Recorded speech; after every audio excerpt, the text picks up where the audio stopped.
शं वरुणः शन्नो भवत्वर्यमा शन्न इन्द्रो बृहस्पतिः शन्नो विष्णुरुक्रमः ॐ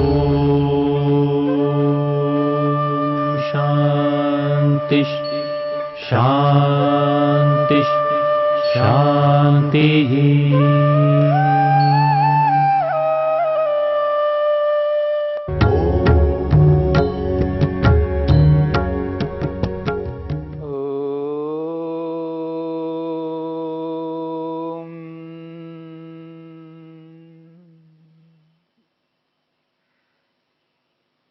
मन को एकाग्र करने के उपायों पर विचार चल रहा है। मन को रोकने के उपायों में महर्षि पतंजलि ने 5वां उपाय प्राणायाम के रूप में प्रस्तुत किया है। 34वें सूत्र में महर्षि पतंजलि स्पष्ट करते हैं, प्रच्छर्दन विधारणाभ्याम वा प्राणस्य। प्रच्छर्दन के माध्यम से, विधारण के माध्यम से प्राणों को रोकना है। हम प्राणायाम को लेकर के विचार कर रहे हैं। जो प्राणायाम है उस प्राणायाम में प्राण रुकना, प्राणों का रुक जाना होता है। प्राणायाम में प्राण निरंतर नहीं चल रहे होते हैं। सामान्य स्थिति में हम लोग प्राणों को निरंतर ले रहे होते हैं और निरंतर त्याग कर रहे होते हैं, अथवा श्वास चल रहा होता है और प्रश्वास हो रहा होता है। बाहर के स्थित प्राणों को अंदर ले रहे होते हैं और अंदर स्थित प्राणों को बाहर निकाल रहे होते हैं। और ये जो गति है वो निरंतर चल रही होती है, अंदर जाने की गति और बाहर निकलने की गति। प्राण निरंतर चल रहा होता है, परंतु प्राणायाम में इस निरंतर चलने वाली गति को रोक दिया जाता है, अर्थात श्वास प्रश्वास को रोके रखना होता है। जब हम श्वास प्रश्वास की गति को रोक देते हैं, प्राणों को रोक देते हैं, उस स्थिति का नाम प्राणायाम है। इस प्राणायाम को प्रस्तुत सूत्र में प्रच्छर्दन और विधारण शब्द से स्पष्ट किया है। महर्षि पतंजलि ने साधन पाद में, योग दर्शन के दूसरे पाद में, साधन पाद में 49वें सूत्र में प्राणायाम की परिभाषा की।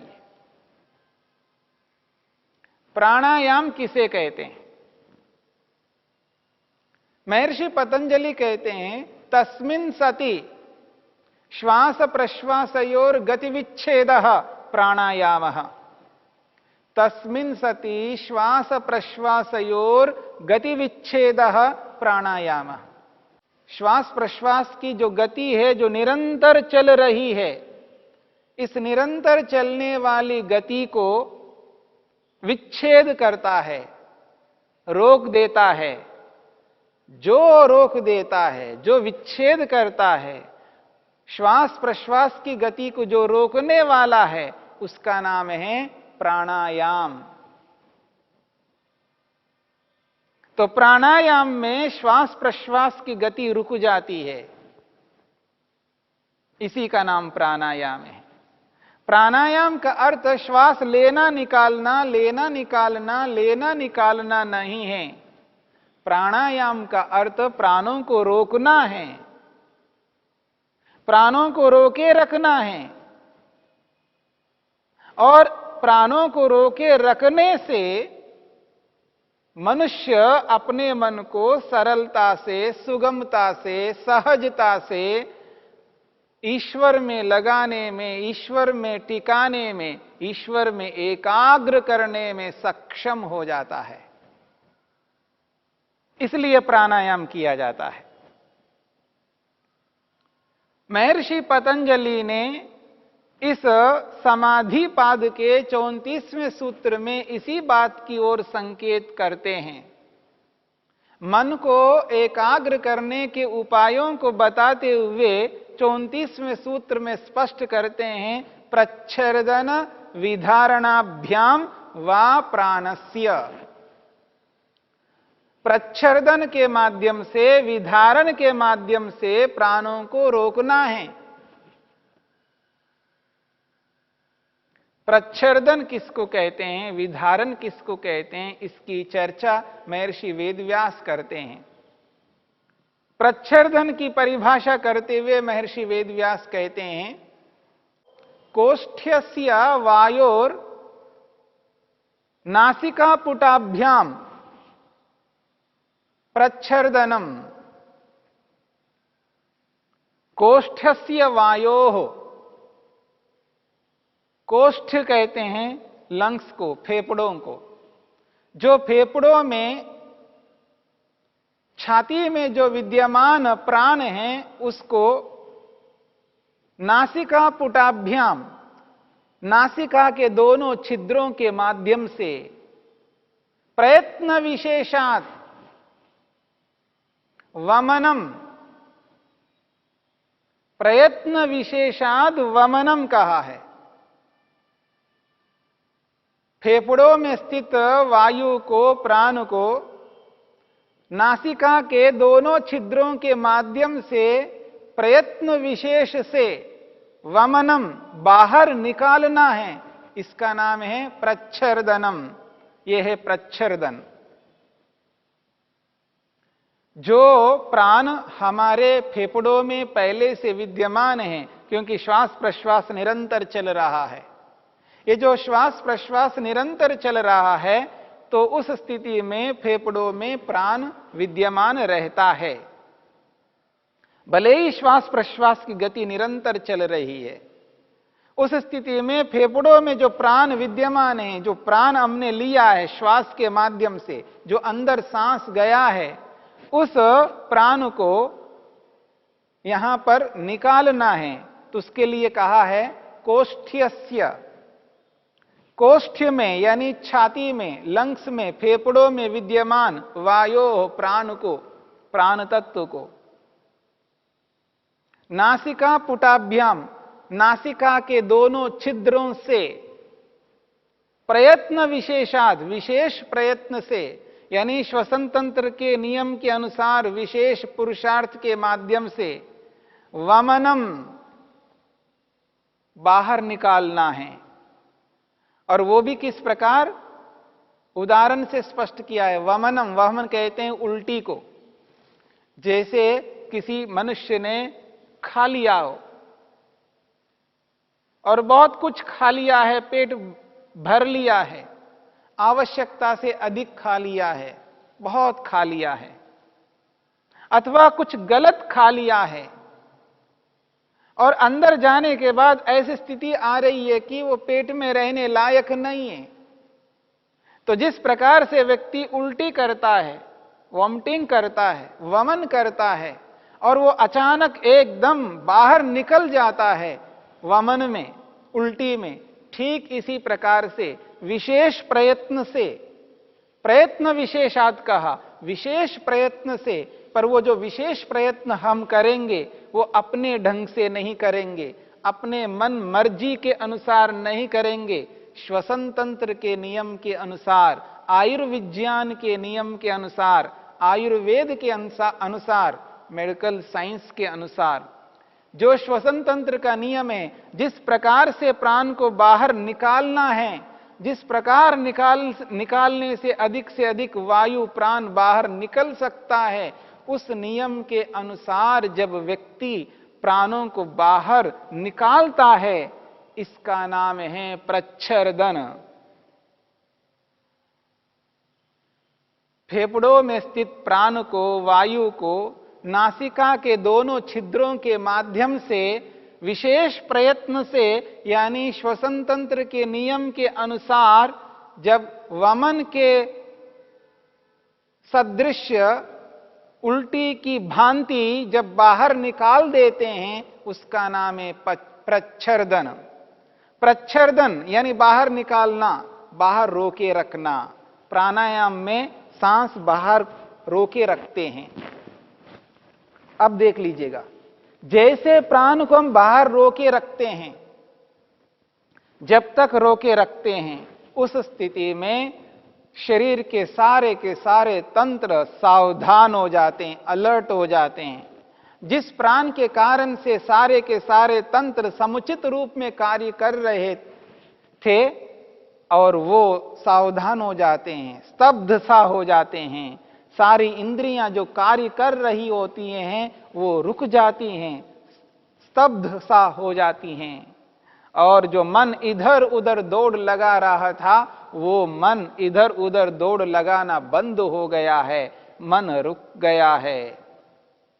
जैसे ही मन रुक जाता है, उस रुके हुए मन को योगाभ्यासी ईश्वर में एकाग्र कर देता है और ईश्वर का ध्यान प्रारंभ कर देता है, ईश्वर का जप प्रारंभ कर देता है, अपने मन को ईश्वर में ही लगाए रखता है, क्योंकि उसने प्राणायाम किया, प्राणों को रोका। अब यह अलग बात है, उनको प्राणों को रोके ही नहीं रखना है, क्योंकि देर तक रोक नहीं सकते, क्योंकि घबराहट हो रही है, लंबे काल तक नहीं रोक सकते। उसकी एक सीमा है, मनुष्य का सामर्थ्य है, मनुष्य की अवस्था, मनुष्य का सामर्थ्य, मनुष्य का भोजन, बहुत सारे कारण होते हैं।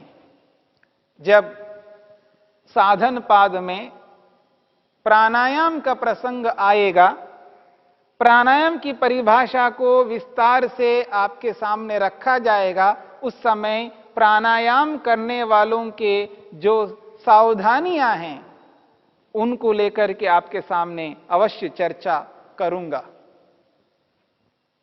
यहां पर केवल हमें इतना समझना है कि प्राणायाम जो है वो सांस को रोके रखता है।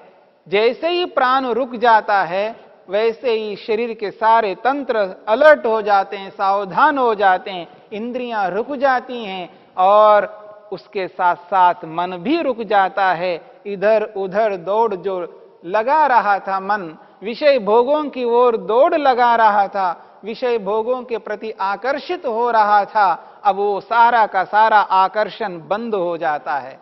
विषय भोग उसको अब दिखाई देने नहीं लगते, विषय भोगों में उसकी श्रद्धा नहीं रहती है, क्योंकि सांस रुका हुआ है और घबराहट होने लग रही है और उसके सामने मृत्यु दिखाई दे रही होती है, अपने आप को मृत्यु के मुख में अनुभव कर रहा होता है। अब वो सावधान हो जाता है, उसका मन रुक जाता है, वो अपने मन को अपने नियंत्रण में ले लेता है, अपने अधिकार में ले लेता है और उस रुके हुए नियंत्रित हुए मन को आसानी से, सरलता से ईश्वर में जोड़ देता है, ईश्वर में एकाग्र कर देता है। और जैसे ईश्वर में एकाग्र कर देता है तो ईश्वर में लगा रहता है मन। अब प्राणायाम जब तक वो रोके रखता है, रोक लेता है, सामर्थ्य पूरा हो जाने पर वापस प्राणों को अंदर लेकर के सामान्य हो जाता है, परंतु मन ईश्वर में एकाग्र हो गया है,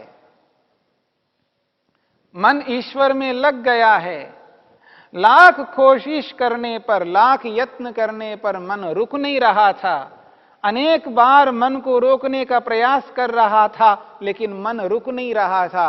मन विषय भोगों से हट करके ईश्वर में एकाग्र नहीं हो रहा था।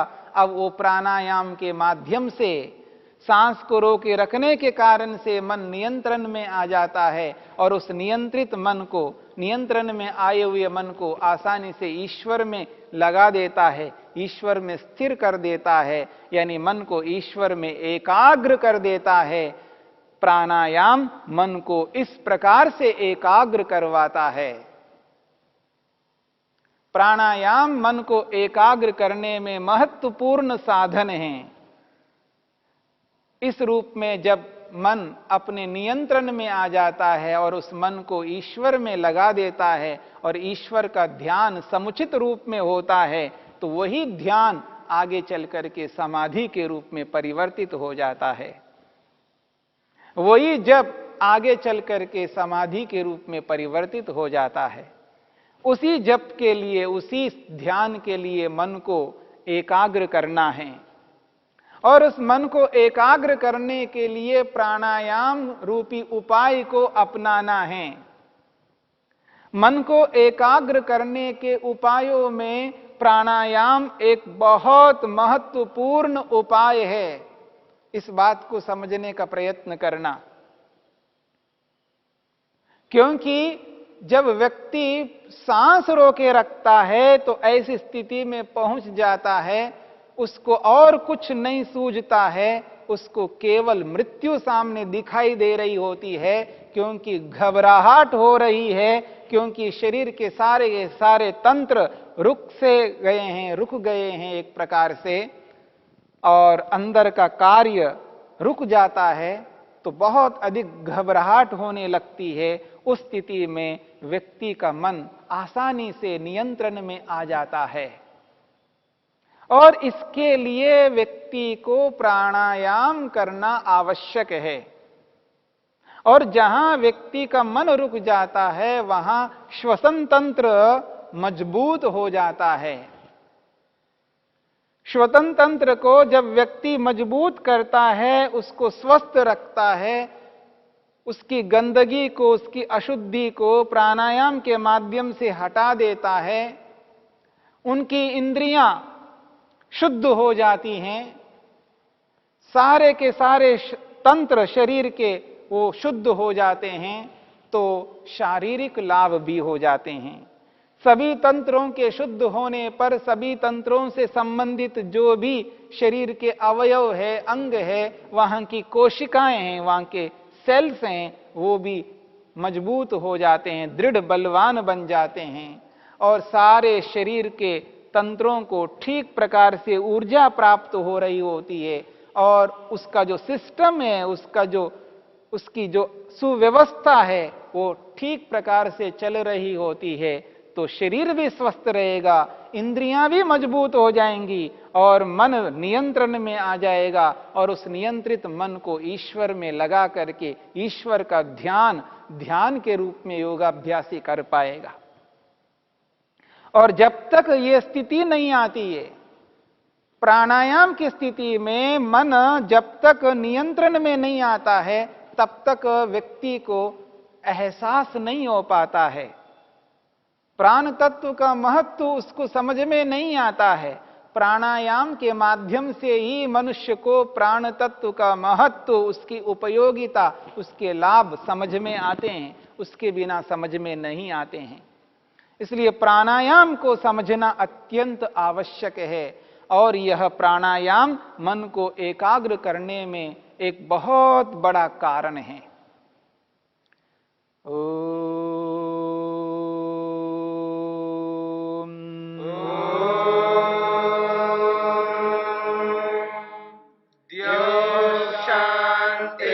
शांतिरंतरिक्षं शांति पृथिवी शांतिरापः शांतिरोषधयः शांतिः वनस्पतयः शांतिर्विश्वे देवा शांतिर्ब्रह्म शांति सर्वं शांति शांतिरेव शांति क्षमा शांतिरेधि। ओम शांति शांति शांति।